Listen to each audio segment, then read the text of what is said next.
The following podcast is an Embassy Row production.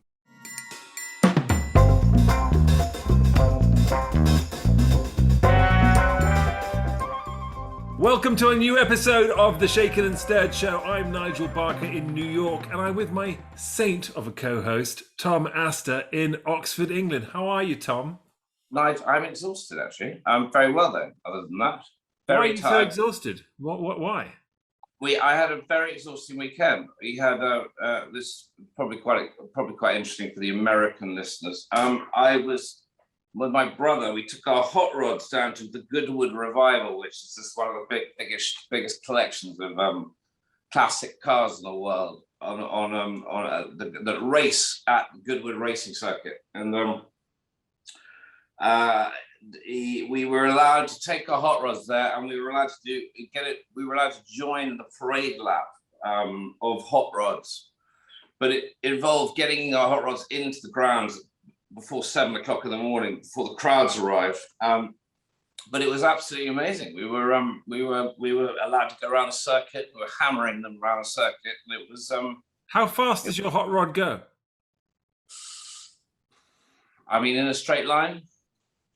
Well, yeah. You could probably do 100. I mean, you could do 100. Well, you could do anything you want, depending on the gearing. But I mean, you could, 100, anywhere between 150, 180. If you wanted to, if you were that brave. I didn't.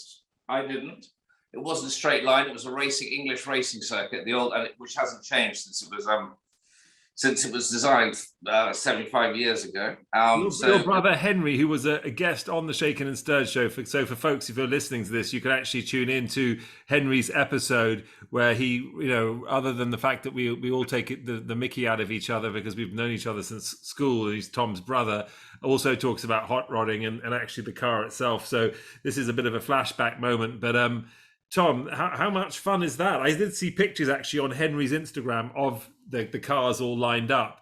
Did he get some good shots? And I got my did he get some good pictures of it? It was actually amazing. I mean, it was an amazing spectacle. I just want to know what day was this? Saturday or Sunday? Both. I did the parade on Saturday and Sunday. He did it on Saturday, just Saturday. Okay. But no wonder you're so exhausted. 2 days of parading. That's enough to put you under for weeks. 2 days of parading, and then a few early starts as well. So yes. Amazing. I hope you're drinking something Goodwood inspired. What are we drinking? You know what I'm drinking? I'm so fed up with not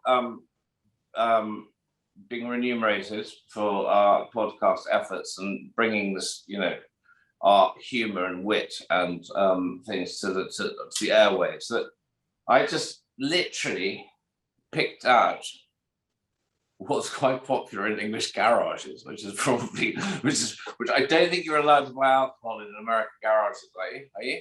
No, you are. You can actually. Some sell beer, surprisingly enough, and sort of spiked water. Just you can't even pronounce it, actually. I mean, can you pronounce that? Keepers? I don't know. Keepers? Maybe that's what Keepers. It probably should say keepers, but after a few, it probably says keep. I don't know. You probably pronounce it like that.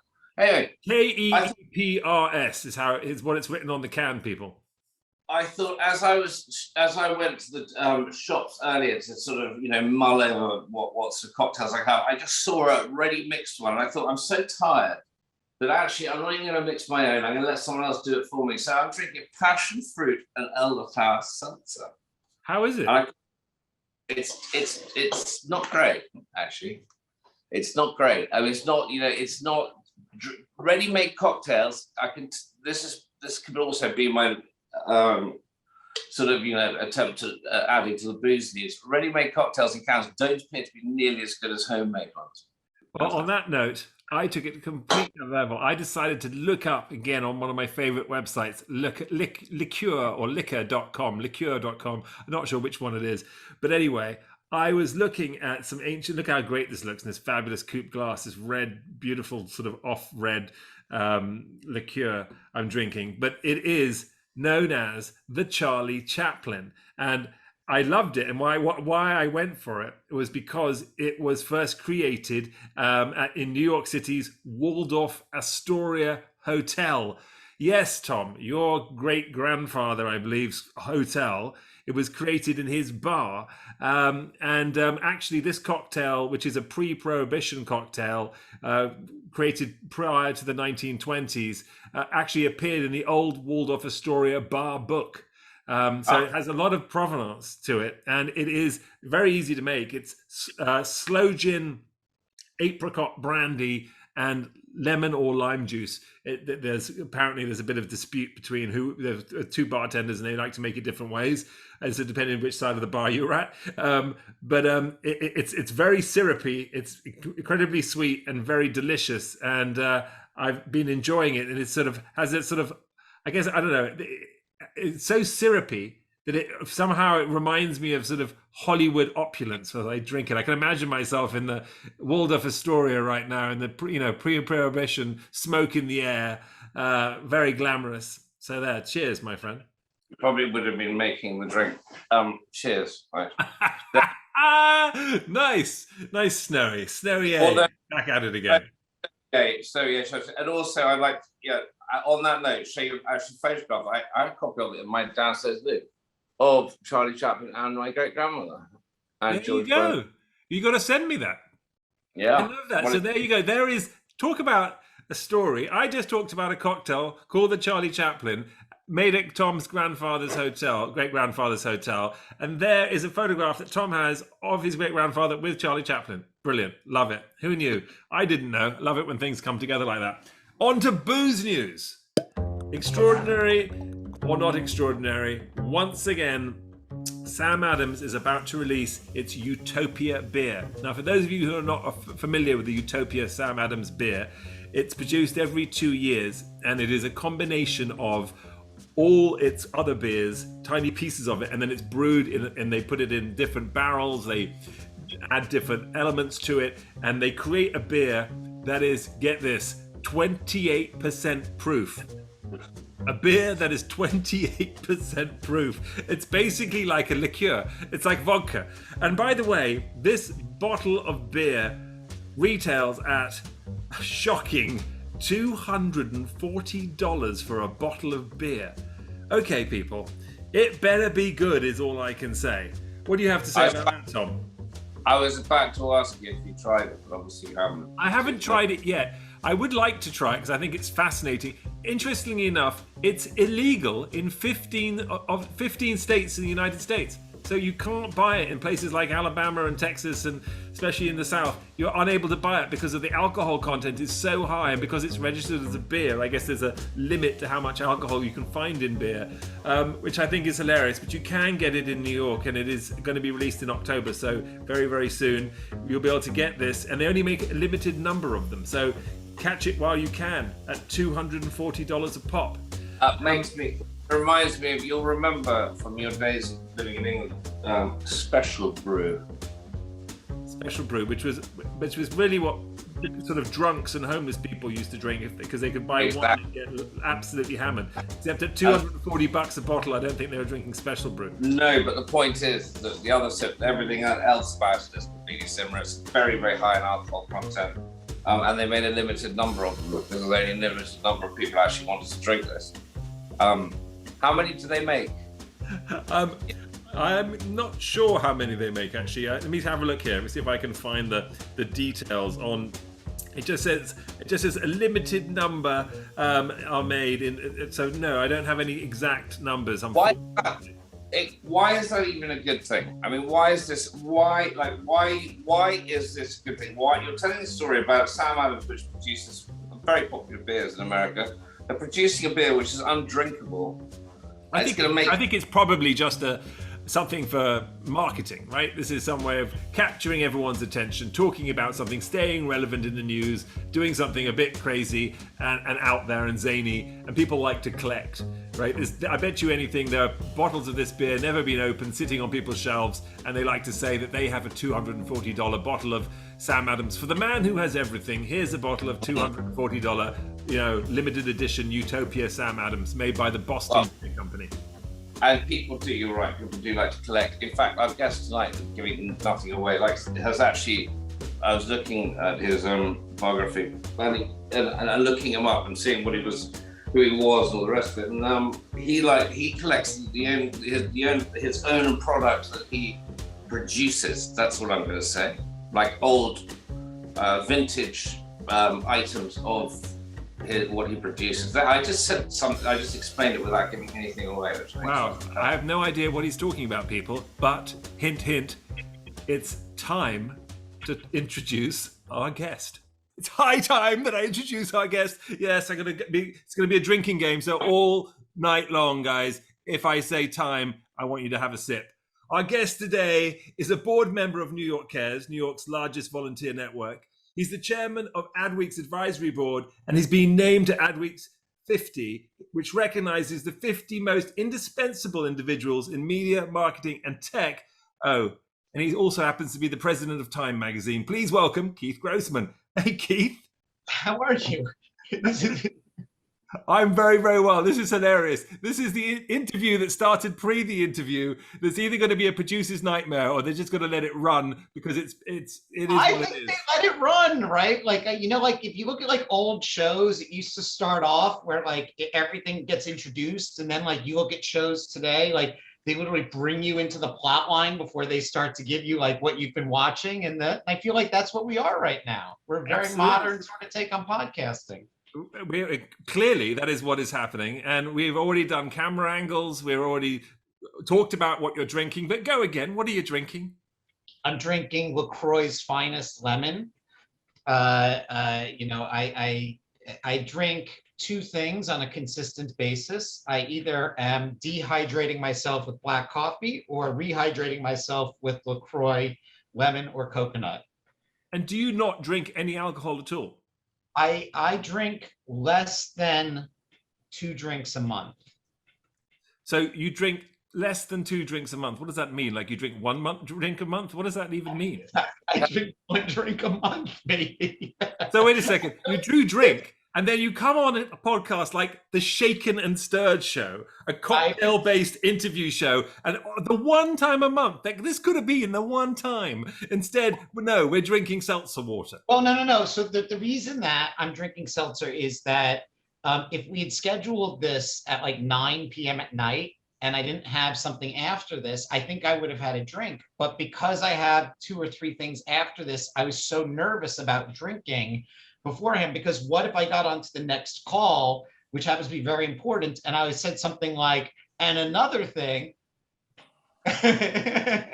Well, you do know it's 5 o'clock somewhere, Keith, and ultimately it's 5 o'clock where you are in New York City right now, I believe. But you can also fake it. You can fake it till you make it. You could have just worked with me. You could have made yourself a cocktail. Nice. Unbelievable.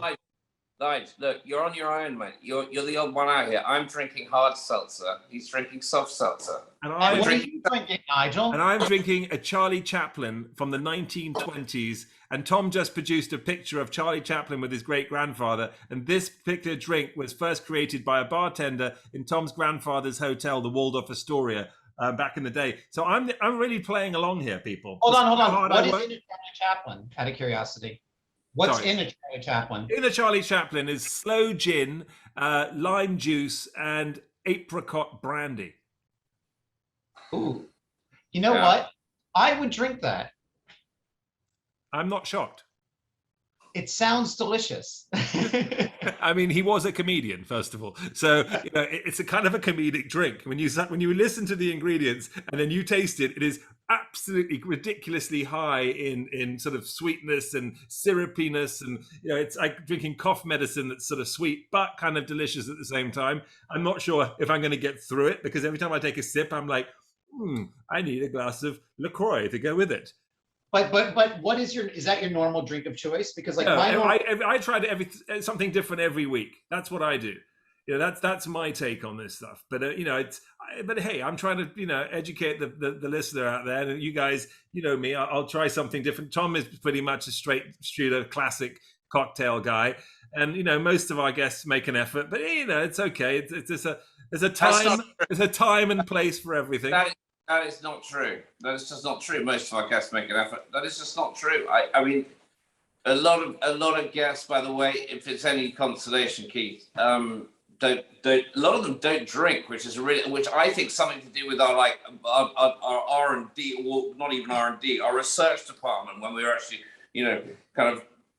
finding people to put on the show. Well, I don't know. No, it's because they're all actors from Los Angeles, Tom. And well, wait. Where is Tom thespians. located out of? Tom, where are you located out of? I'm in Oxfordshire, in England. Oh, well, thank you for staying up. That's quite all right. It's my pleasure, I hope. I mean, so far so good. On that note, so far we've got a really serious guest on. Serious guest on. What I would almost call high achieving, serious guest. Moving and shaking, and actually creating a difference, in the world and what we read and what we see. And so far, literally, we've discussed how great everyone thinks Nigel is, which was a terrible thing to say to him, blowing smoke up his ass, especially at the beginning of an interview.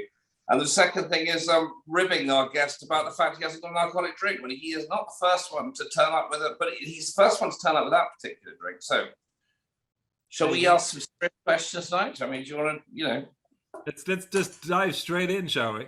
All right, Keith, are you ready? There's set questions. There aren't exactly set questions, but for you, there are a few. You are, like Tom said, a sort of a high achiever.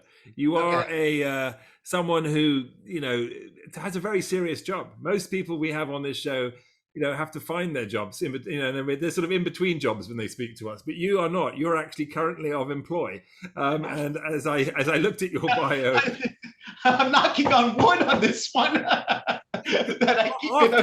After this interview, you will no longer be. But that's okay. We're looking for someone to help intern here at Shaken and Stirred Show.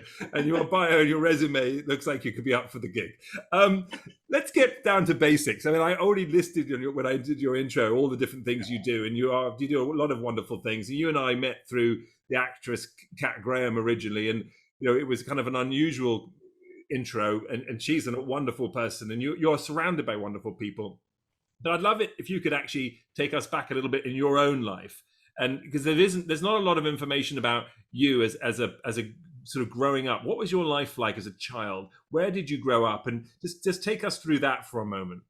Sure. So I grew up in New York City, and I have a very boring story. I mean, I grew up on the Upper East Side of New York City, and I went to school upstate New York, and I now live on the Upper West Side of New York City. And almost all of my jobs have been within a 2-mile radius of where I am. So I'm sort of like a bubble boy, right? And,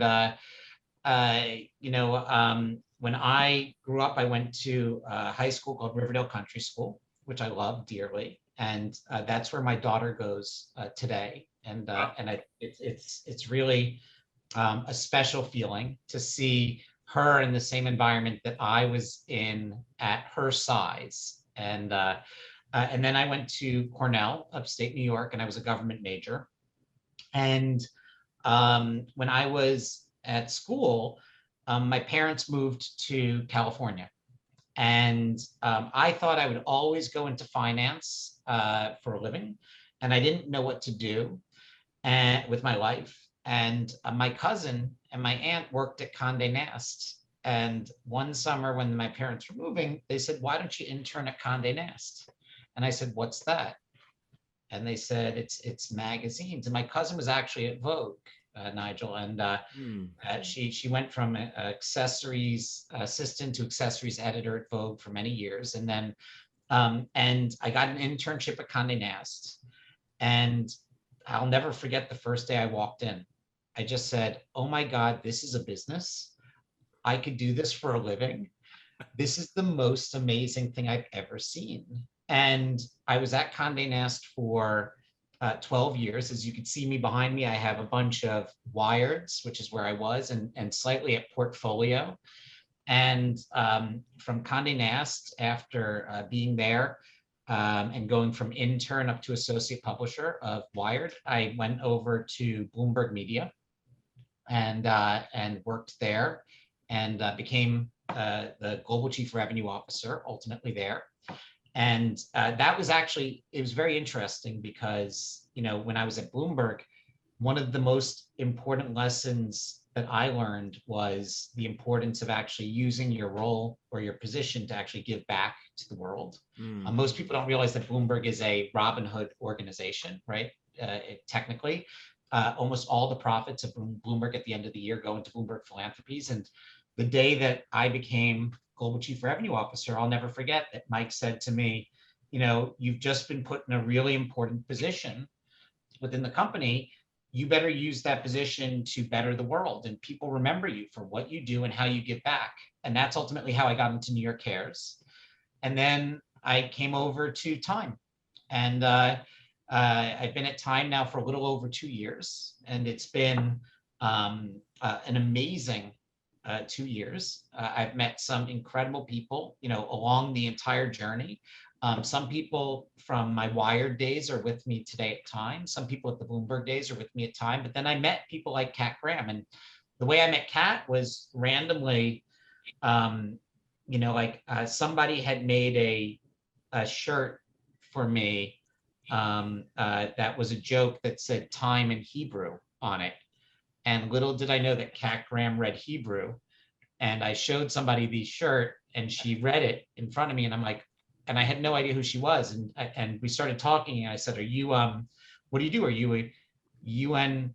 Do you work for the UN? Because, she does so much for the humanitarian stuff. And then she told me, no, she's an actor. So I said, wait a second, you didn't ask her if she worked at the UN because she does so much work. You just didn't know who she was, right? I didn't know who she was. And then I was like, she was telling me about her humanitarian stuff. So I was like, do you work for the UN? And she's like, no, I'm an actor. So I was like, what are you in? And I was like, and she started naming all the stuff, and I'm like, I haven't seen any of it.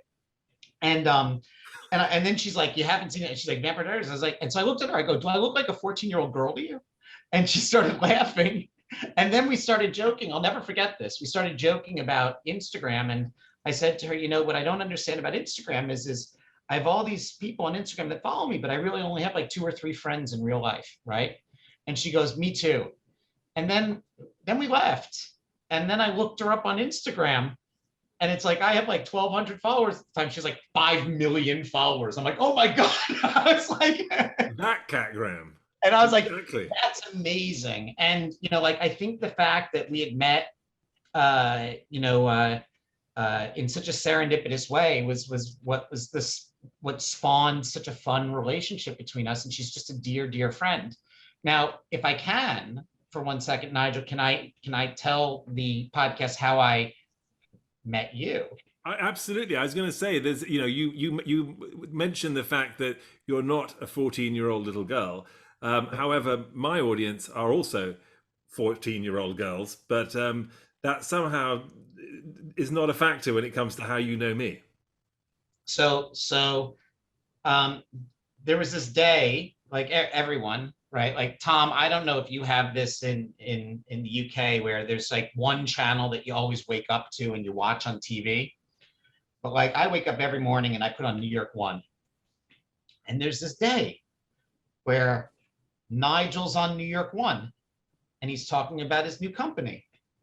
And I go, hey, that's Nigel Barker, right? To my wife. And my wife goes, yeah, how do you know that? Because I never know anyone. Like I just don't think like that. And she's like, he's the judge from America's Next Top Model.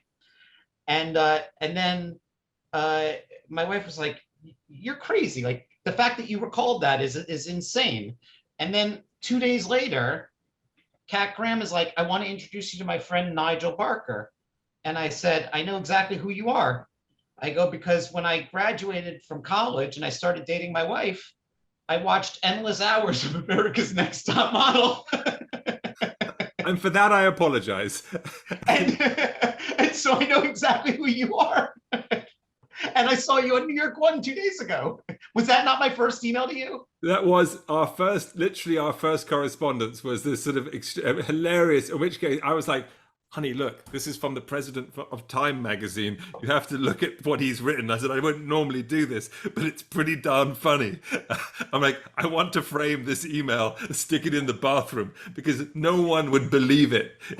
Anyway, true story, folks. That was our first correspondence. and we sort of became friends because I think I joked back at you, and we, there's been a few back and forths, and you have this great thing called what is it, the Time Insiders. Inside by time. Yeah. Inside by Time, and you've brought together all kinds of great people, and very kindly asked me to be a part of the group, and I've had the opportunity to listen and even speak briefly, during these incredibly informative events that you have online, and anyway, we sort of got to know one another digitally. This is a sort of a new phenomenon, this sort of digital friend, where I'm yet to see you from the sort of anywhere other than the waist up. And every time I see you, I'm correcting your camera angle. It literally, I feel like I'm in a movie, like Simone, that weird movie that was all about the cyborg. And I'm sure you remember that Cameron movie back in the day. But that's how it feels. Well, I will tell you this, right? I could tell you two things that are about me that I learned about growing up in New York City and about camera angles. The first is that since I have no concept of my camera angle, which is why I constantly ask you for advice, given that you're the professional here, the number one comment I get when people meet me for the first time is, "Did you lose weight?" Okay, which is that the camera angle is always off with me, right? The second thing, and I learned this growing up in New York City, was growing up, I thought I was legitimately a tall human being at about 5'9". Okay. Like I thought all women were 5'1". I thought I was a huge person. Like my entire football team at Riverdale, I think was close to 5'7". I thought I was a giant. And then I went up to Cornell and I joined, I pulled the Summer of George, right? I joined everything that was opposite of my life. So I joined a non-Jewish fraternity called Psi U. And everyone was from Ohio, and everyone was 6'5", and all the women were 5'9", right? And so all of a sudden I realized, like, wow, my life was really skewed. So there was no way I could come back to New York City and live on the east side. That's why I ended up on the west side. That is hilarious. Completely opposite. But that's when you and I finally get to meet each other, because you're a pretty tall guy, right? Like, aren't you like 6'3"? I'm almost 6'4". Yeah. So there you go. Hey, but height is. Sorry, Keith, do you see that? Do you see even people who are tall, by the way, so you don't want to worry, even people who are tall still suffer insecurity. You said, aren't you like 6'3"? He could have just said yes, right? But that 6'3" is not good enough because it's just not quite enough. Almost 6'4" is what he said, which I love that you picked that up, by the way, Tom. I was about to jump in on that. I'm like, what an arrogant comment. But right? Why is it arrogant to be tall? You're assuming that height is somehow better. That is their point here, is that it's not. It's completely irrelevant. And in fact, if I was to name the number of times that I can't fit in something, I can't get something, and it's like, whatever. It's like, it's not helpful to be 6'4". It's actually a pain in the ass. So actually, you're not 6'4". You're almost 6'4", right? I am almost 6'4". I think I used to be. I'm now shrinking. I got measured recently and I was like 6'3.5". So I was like, oh, that's really annoying. But anyway, whatever. Moving swiftly on. I want to get into because you sort of, when you were talking about your life and you kind of got into, and then I took the job at Time magazine. It was like, well, wait a second. First of all, you were successful there at where you were before, Wired and everything else. What made you think, okay, Time? Because Time magazine, as you've said in previous interviews and things, was sort of in decline and, needed a big shakeup. Was that the reason, or because it was a heritage brand? But it seemed almost like it could have been a bit of a risk for you. You weren't going to some place that was perhaps soaring. I mean, I got to say, since you've taken on that Time, I think Time is everything now, and I love what you're doing there, and we'll get to that too. But I'm curious as to what was your thought process at the time. No. So first off, I'll step back and say thank you. Like it is like the team at Time is amazing, and like everyone is been, especially in this pandemic, so heads down, just trying their best to just create like a fun, great, relevant product and experience, right? And so like when you say that, like I can't let it go without just saying thank you and just telling you how much it's appreciated, because sometimes when your head's down and you're just going, like you could forget like the impact that you could have on the outside. So that comment means the world to me, and it means the world to the entirety team at Time. I love that, but how about this one? Ooh, Yes, I know. This was the meme that shook the world, right? It was. And we can get that to that in a second. So, like for me, historically, like what I like is I look at jobs and roles through the lens of debate club meets investment advisor. And what I try to think about is my job ultimately is, can I formulate the debate and win the debate? Why time? Why is time relevant to you? Why should you read time? Why should you care about time? And then I look at the investment and I think to myself, like, is the audience there? Is the brand trustworthy? Is the brand valuable? Is like what are the components of an investment? And that's not just for time. That is for Bloomberg when I went there, right? Like when I went to Bloomberg, I was asked by somebody, why are you going there? It's not a media company. And I would argue very much today that Bloomberg Media is a very, very powerful media company in that space. But in 2014, that was the question that was posed to me. When I went to Wired, right? Like right out of college, people were like, why are you going there? The internet's a fad, right? Like when I went back to Wired, right? Like leaving portfolio for my first managerial role, like, are you kidding me? Why would you go back there, right? Like the world is ending in 2008, 2009. Like this is ridiculous. But what I really look for in all of the roles that I've ever taken is the investment aspect, forget the debate aspect for a second, but is the investment aspect depressed versus what the marketplace reality is, right? And so, or what it could be. And so in the case of time, like, I asked Mark and Lynn Benioff, who are the owners, while I was talking to them, like, why did you buy this brand? And they both gave me the same answer. And then Mark gave me a slightly different answer, and I'll tell you both. And for them, they both said that they did not like the state of how journalism was rolling out in the world. And they felt that it was getting very polarized, and that they liked and respected the objectivity that Time has, and the optimism that Time has, and the inclusiveness that Time has and has had for about 100 years now. And as the media landscape shifts, you could do a lot with a media brand if you don't have to think about the next week, but rather you could think about it in terms of years or even half a year, or longer time frames and horizons.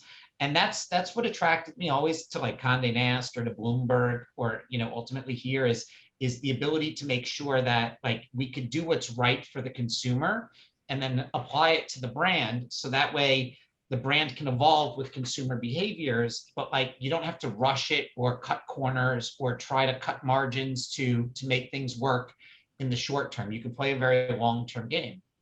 And I think that that's why we've seen a lot of success in studios, right? Which, has struck a deal for Kanye West's documentary that we sold to Netflix, which did the Inspiration 4 documentary on Netflix, which is doing the Time 100 Women on,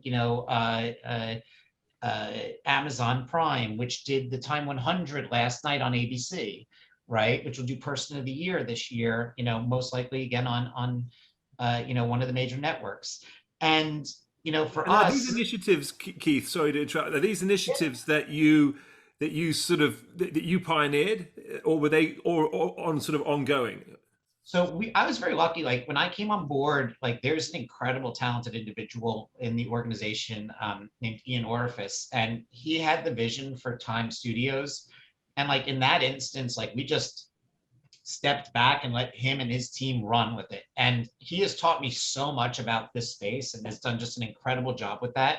For me, right, like when you look at Time back in, let's say 2019, nearly 70% of its revenue was coming from print, right? And that's just not sustainable for the next 100 years, right? From subscriptions, basically. Print, subscriptions, or advertising, really. Right. And so nearly 10%, 11% was digital advertising or digital revenue. And so we were very quick to start to evolve the organization, fix a lot of the tech debt. And, we hired an incredible CTO, incredible marketing team, really, focused on building the sales team up.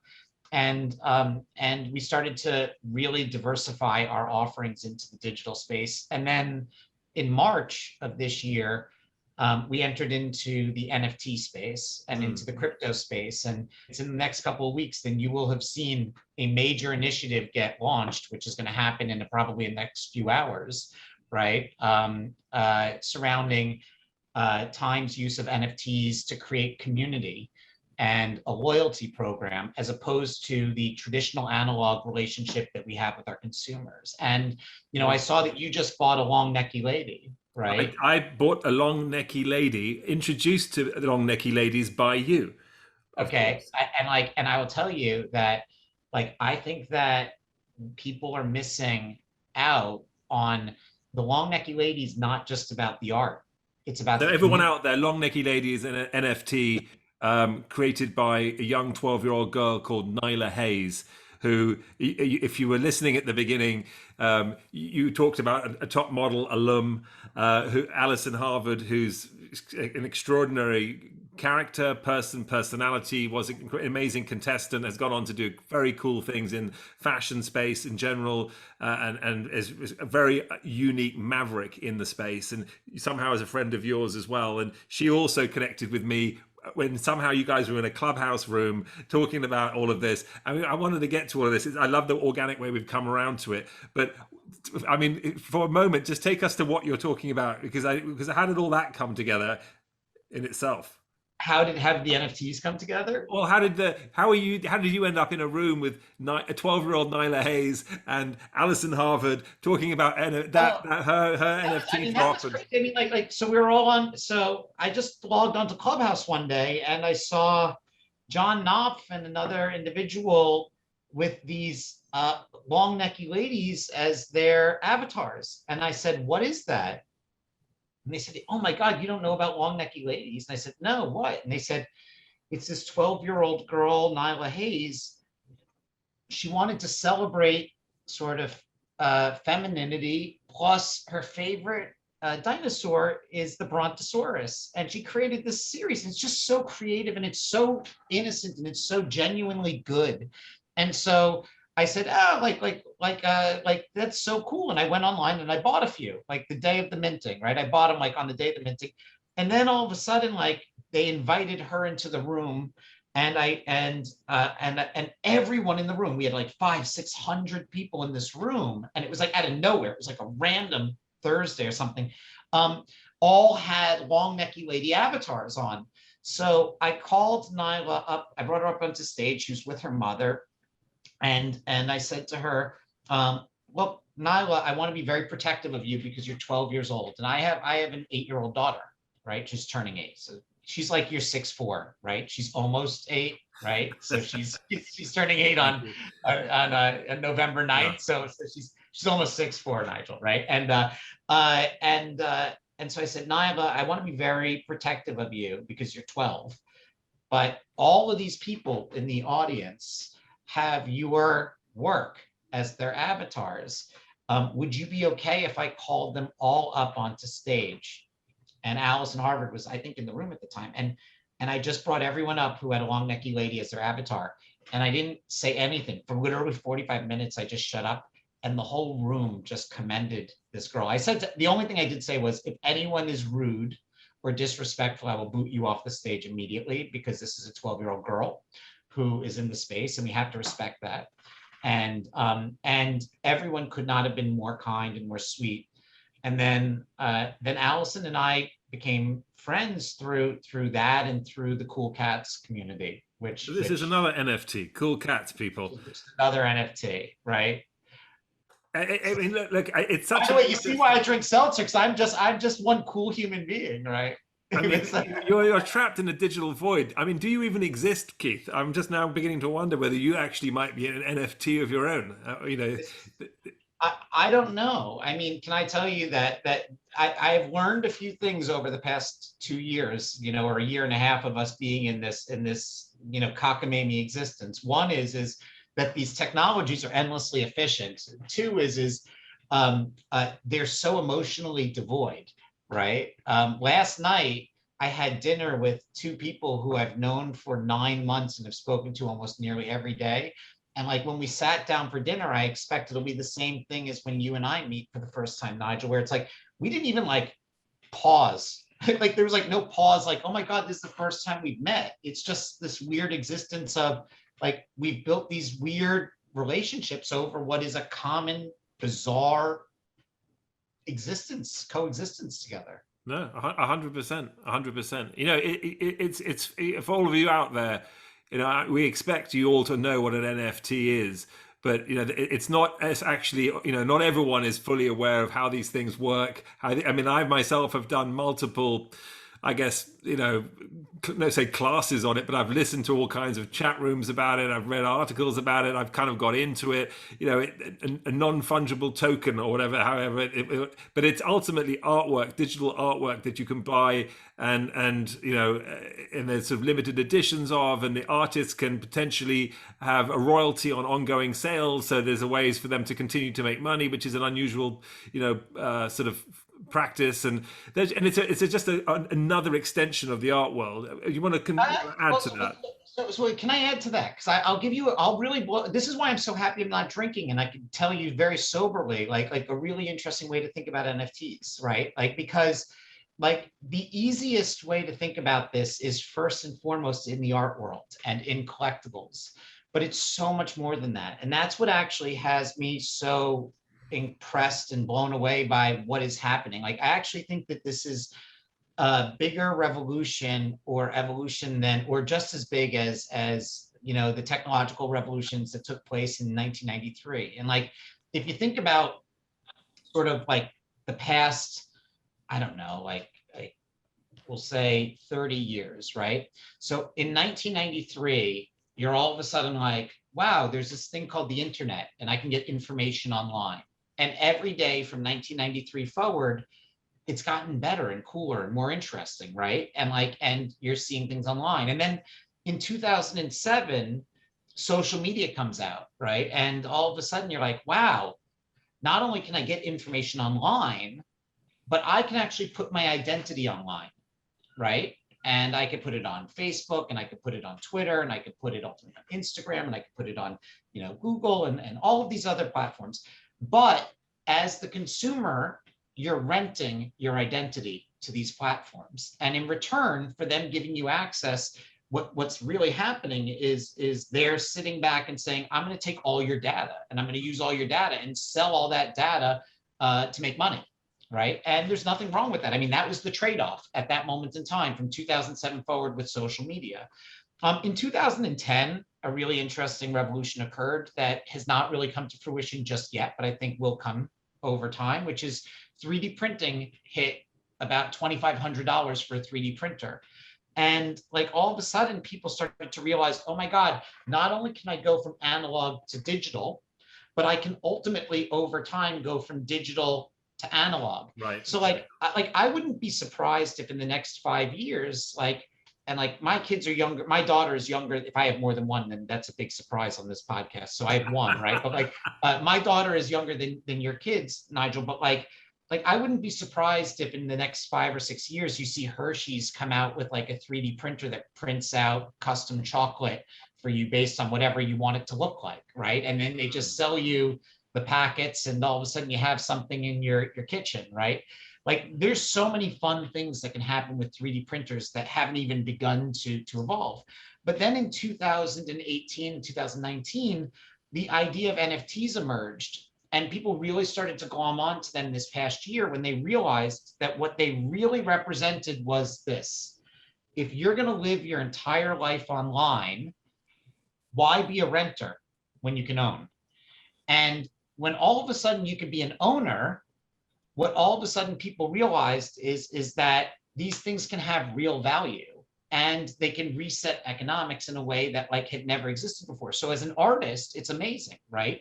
If you own a painting, it used to be that you would sell it, and then the person who bought it, who could front the money at that moment in time, could benefit on the residual sales down the road. Today with NFTs, the artist can benefit in perpetuity. And so like it resets economics for artists. But there's this great book and I think this is what people don't realize is happening. And I think that this is a really important evolution in the space called Bowling Alone by Robert Putnam. And it's about the rise and fall of like the American social communities like bowling leagues and like the Rotary clubs that like used to bring people together where people would have common sort of perspectives. And today, like a lot of people look at things like Nyla's collection, the Long Necky Ladies or Cool Cats, and we laugh about them. But the reality is that these JPEGs are just people like and resonate with the art, but their value is really in the community that's attached to them, and then ultimately the utility that comes with them.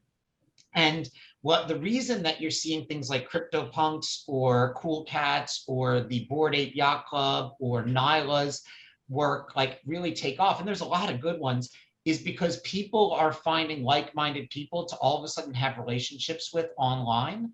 And like those, that plus the utilities creating a value chain that like people have never seen before.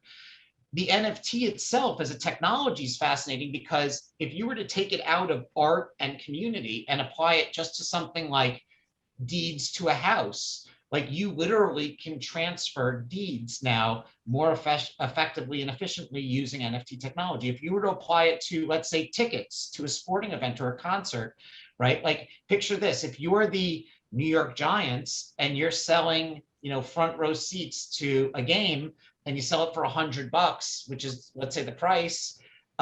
If a scalper now sells that for $500, but you have a 50% residual on the secondary, you've now all of a sudden opened up a new business for yourself if you're the Giants. If you're a medical professional. Yeah, interesting. You know, I never thought of that actually. It's like people are not seeing that. And like people see like usually the easiest foray into something, which is art and collectibles. But like the technology itself and the validity and the transparency that it provides is just unbelievable. And then for a brand like Time, and I apologize for the soliloquy on this, but I just love this topic so much. But like for a brand like Time, the relationship that I currently have with our consumer is a very analog one. I say to you, subscribe, I give you everything. And then after that's done, 12 months later, I go subscribe again. And it's kind of broken and it gets you annoyed. And there's a 10% shot that you don't. And there's a 20% after I bug you 5 times that you do. And there's all this like historical math that goes with this. With NFTs, I can say, let me give you something of value. And in return, I'm then going to all of a sudden treat your membership into the Time community like it's a loyalty program. And that's what I'm going to start to roll out. And since this is not going to go live for a few weeks, this is being recorded hours before I actually roll out this initiative for Time, and which is why I'm also drinking the seltzer. So Wow. can I it's extraordinary. It's totally extraordinary. And there's a thing that's sort of, that you've already brought up that I still don't know the answer to in all this, it's the relevancy. Because you talked about relevancy before, you mentioned it in interviews you've done in the past, and you certainly mentioned it today. So, question for you, if you can, I mean, if it's answerable, I don't know if it is. Who's creating the relevancy for the product? Is it you, or is it the consumer, or is it both? I mean, does it have to be symbiotic? Like you're sitting there saying, no one's seeing this at the moment. No. So who's going to create? How is relevancy created in this? Sure. So I think that with the Web3 movement, which I think is a very community-based movement, the relevancy is happening, you know, online in front of everyone, but not a lot of people are paying attention to it, right? And I think that, you know, if you look, more and more people started to pay attention to it when Beeple's piece went for $69 million at Christie's, right? Because they all of a sudden started to understand that there was this new way of thinking and consuming art. I think that when Saturday Night Live did a piece on NFTs, like people started to see it more. But like the reality is that it's still a very small moment in time, right? Like we're at the early adoption phase, but that phase could grow very fast. And like the example I would give is OpenSea, which is one of the biggest marketplaces for NFT transactions, became a unicorn you know, just about a month ago, if that long ago. And if you look at their data, they only have 345,000 active wallets on their site. And I think when I met with them back in March for the first time, at that point, they only had 50,000 active wallets. And most people have multiple wallets. So like we're talking about a small group of the global community that's using this today. But like any sort of transition, I think that it's going to be small until it's not small, and then it becomes really fast. Keith, can I add just on that note? I mean, what's so interesting about what you're saying is that, for example, I hadn't really even heard of OpenSea until like 3 months ago or whatever, 4 months ago, and now I'm hearing it daily. And my son, who is a bit of an artist in his own right and has always loved drawing and creating, unbeknownst to me, had been creating art on his computer for years, and he's always had his sort of incredible imagination. And he came up to me just about 2 weeks ago and said, "I want to do NFTs," and I've opened it. And he's 15. He has a bit of his own money, he has his own bank card and stuff like that. But normally I would be the one in control or helping him do stuff. But the world has changed so much, and he's like, I've opened, I have my own Ethereum wallet, and I've opened an account on OpenSea, and I'm launching my artwork. I want to launch my artwork. Can you help me with it? And I literally was like, what are you talking? Like, what is going on now? And the fact that a 15-year-old can be so plugged in, have this kind of access, be sorting out his own life, his own world. I was like, this is completely new. It's a revolution. It's exactly a revolution, and it's a revolution, and it's an evolution, and it's a generational change. And like I'll never forget the day that like my mother called me up and was like, "Keith, set me up with the Twitter," right? And I'm like, wow, Twitter's mainstream now, right? And like there are obstacles right now to the NFT revolution. I think that the UI is not perfect, but that will change. That will get better. The fact that you have to buy Ethereum, transfer Ethereum to a digital wallet, get the digital wallet connected. It's complicated. Like it's not easy for the everyday person, right? But again, those things will evolve. There's so obvious disconnects, but the transition to the fact that like people are living their entire lives online, and once you live your life online and you have an ownership stake, the ownership ability is so valuable. And like, I mean, Nigel, if you think back to your days as a photographer, right? Like when you own a Louis Vuitton product, or you own like an Hermes product, or if you own like a beautiful product, it's a badge, right? Like, and that's a really important aspect of who you are. It symbolizes your personality, who you are.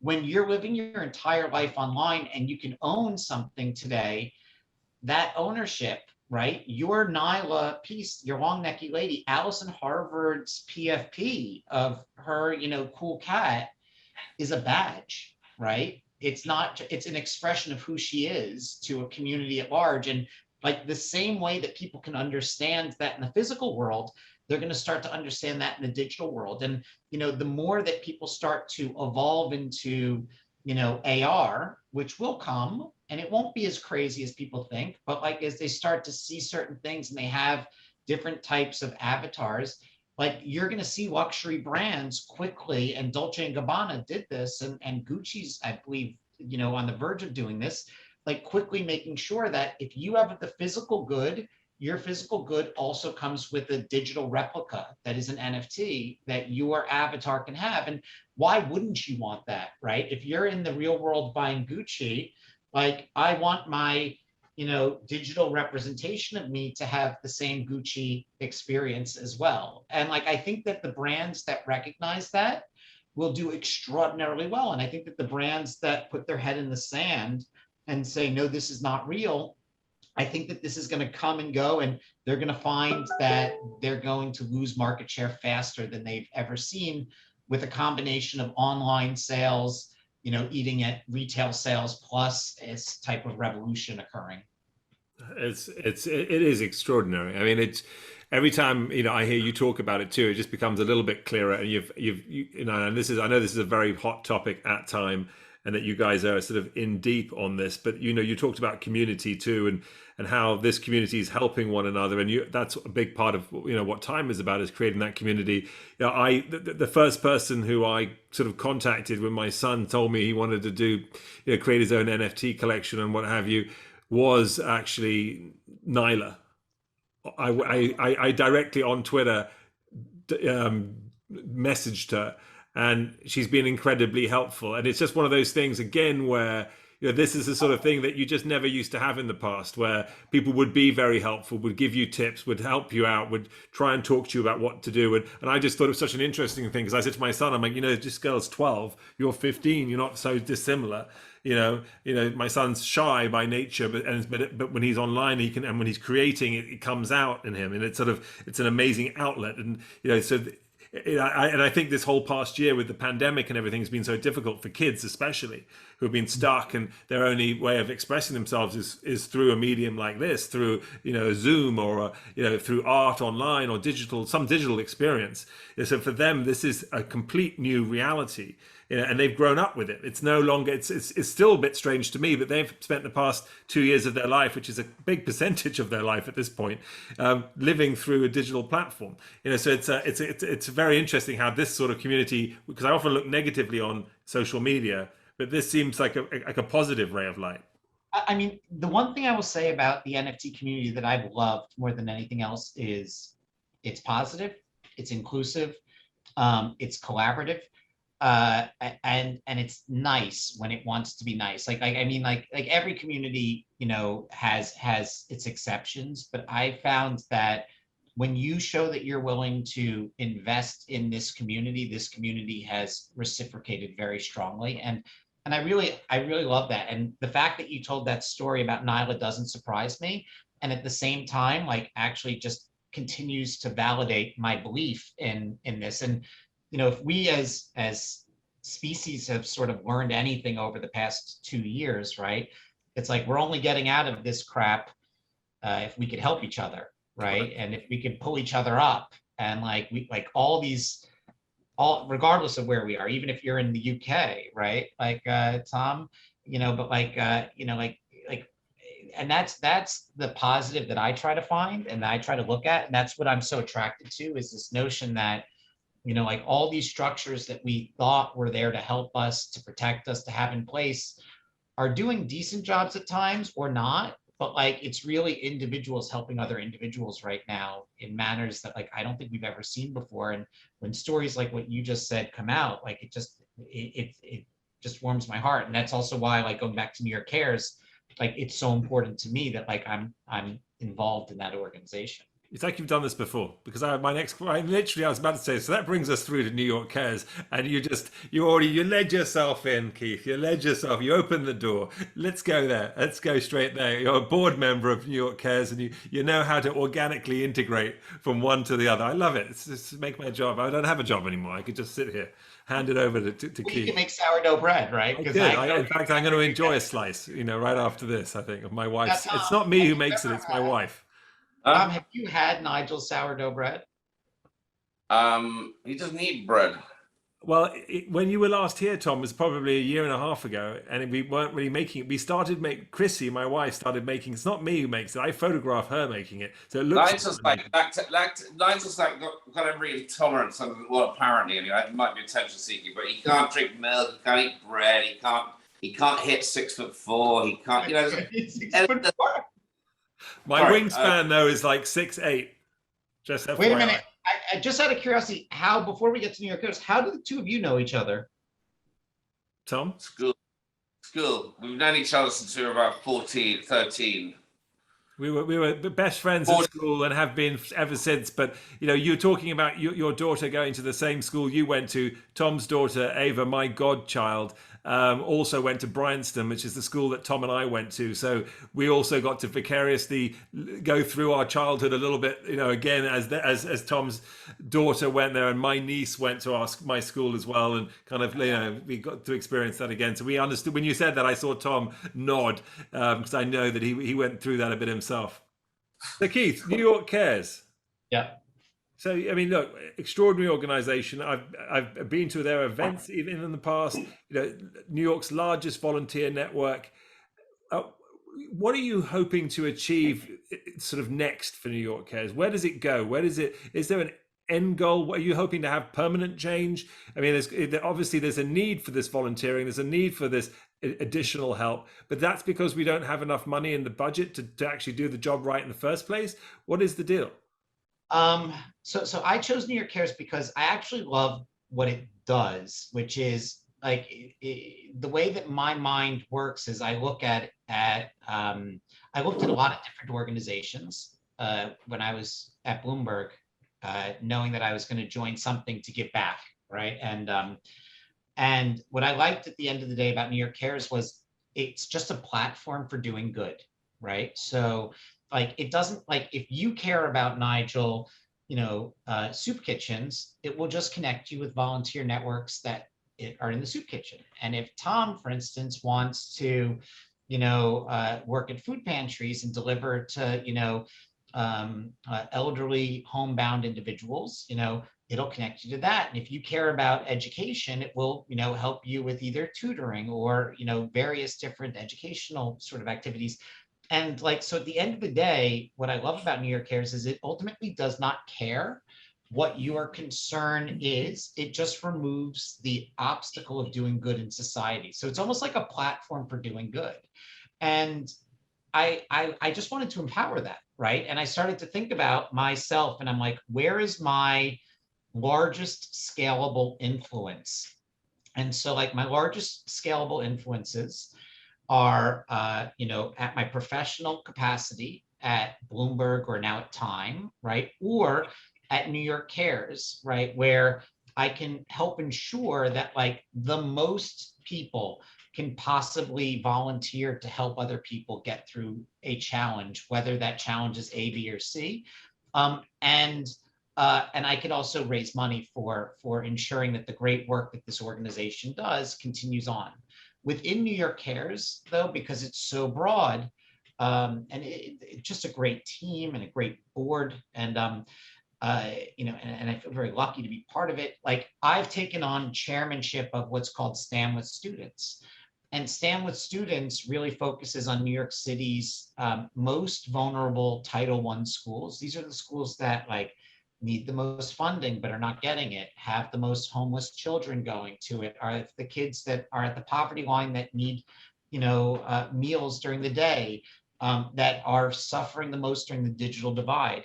And for me, like that hits home because I worry about future generations and what happens in a society when like you see one group of people have everything and do okay, and then you have another group of people constantly being sort of left behind, and then it getting exacerbated through things like this pandemic. And so, like I look at my daughter and I think to myself, she's fine. She's gonna goes to a great school. She's gonna have a great life. But like I need to make sure that all of those kids that are not in that position that I can help and try to benefit, like that's where I want to put as much of my time as I possibly can. The amazing Keith Grossman, everybody. Keith, what a pleasure to have you on the Shaken and Stirred show. It's I can't believe it's literally an hour has gone by in a flash and a heartbeat, and I could talk to you for hours and hours. I wish we were having a drink by a bar and I could spend the night, just the evening chatting away, which is kind of what Shaken and Stirred was designed for. Well, next time you're in with the Chin Twins, please, give me a call and let me know. Like, I'd love to see you. Like if you're, I know you're just upstate, right? But like, absolutely, we'll definitely. We're in this week a few times. We've got a few different things happening, but we're in quite often. So let's do something together. But before we let you go, we have something very quick we do, which is called Last Orders, which is a sort of rapid fire, quick question thing that will wrap us up and out of here, just to get a little bit more insight on Mr. Grossman himself. Take it away, okay. Tom. And I've been given the job of asking you and formulating the questions, which is actually quite tricky to do before you've spoken to someone, because because as we said, we don't have questions, we don't have standard questions. So you figure out what you want to ask. So I figured out what I want to ask. we're going to try and pick some questions that that are relevant to what we've discussed. So here goes. And actually, I'll talk about one thing that we haven't discussed that I would like to discuss. Just get your view on it. So very, very quickly, Bitcoin, regulate or not? I mean, I in full disclosure, own Bitcoin. I think that more regulation and clarity is only good for the space. I know that that's a weird position to be in, but like I think that the more clarity that a decentralized structure can have in terms of how it can coexist, the better. Okay. Well, that answers the question.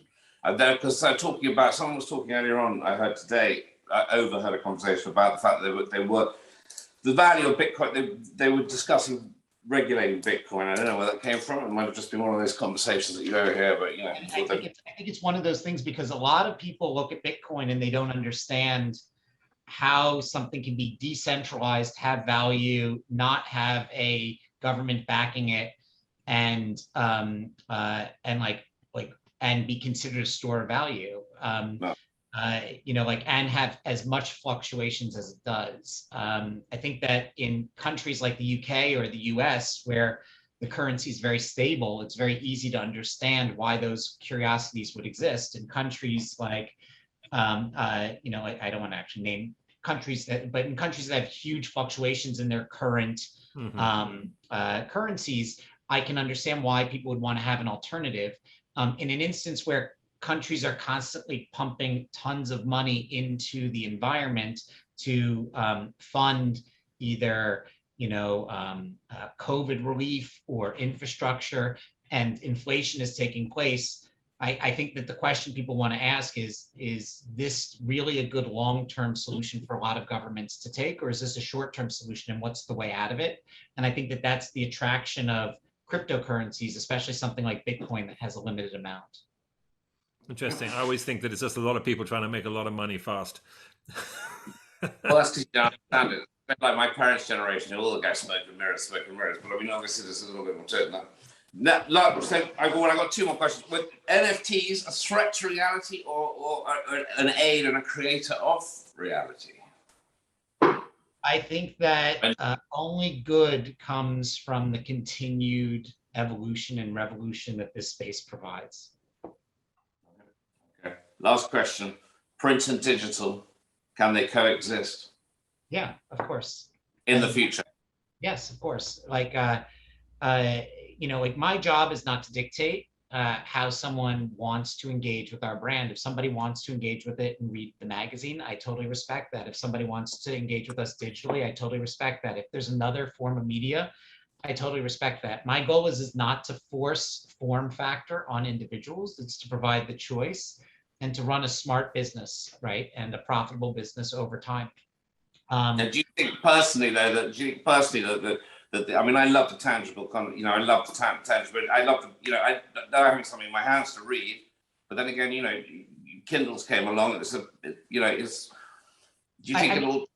I mean, here's what I would say is the weirdest way to think about the question of print and digital is every day that somebody is born, literally born onto this planet, and every day that somebody dies, what a morbid way to end a drinking sort of podcast.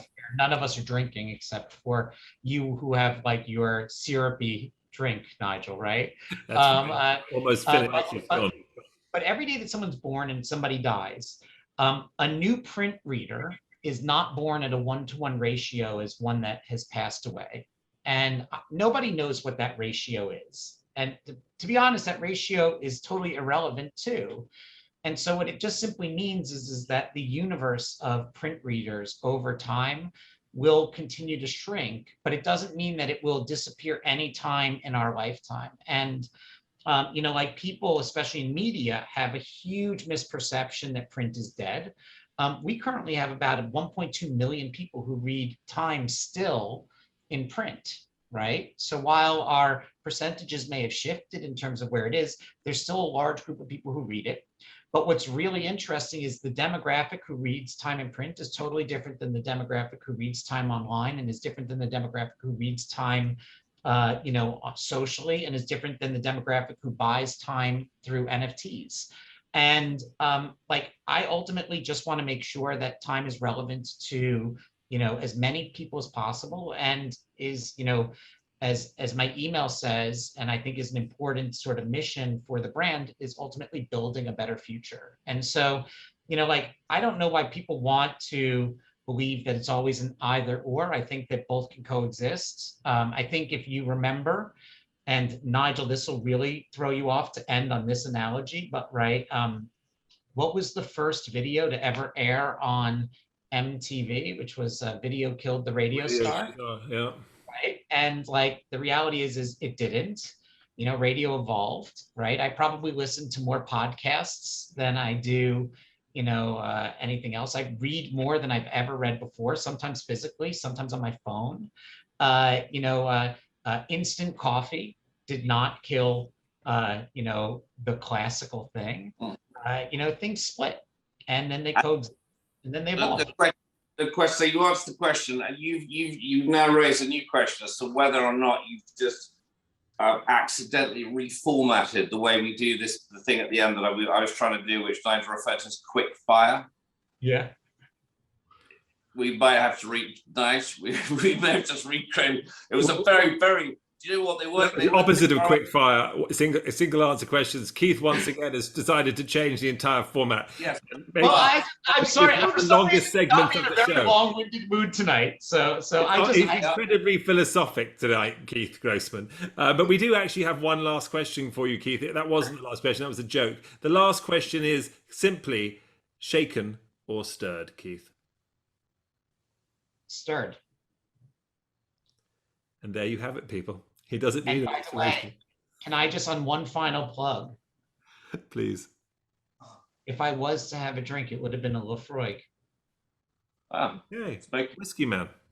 I just want to put it out there. Yes. So like, I feel like I got so much crap about the LaCroix at the beginning. I figured I'd give you a little respect at the end and tell you it would have been a Lefroy. So from a LaCroix to a Lefroy, I mean, it's only like 2 letters difference, people, but it tastes an awful lot different. Anyway. That should be the title of this one, from LaCroix to Lefroy. Keith Grossman, president of Time Magazine, NFT expert, New York Cares board member, and good friend. Mate, thanks so much. We love you. Thank you so much, guys. Have a wonderful week. Your launch. Thanks, Keith. Thank you. Thank you very much for listening. That is Shaken and Stirred. We will be back next week with another podcast and another fantastic guest.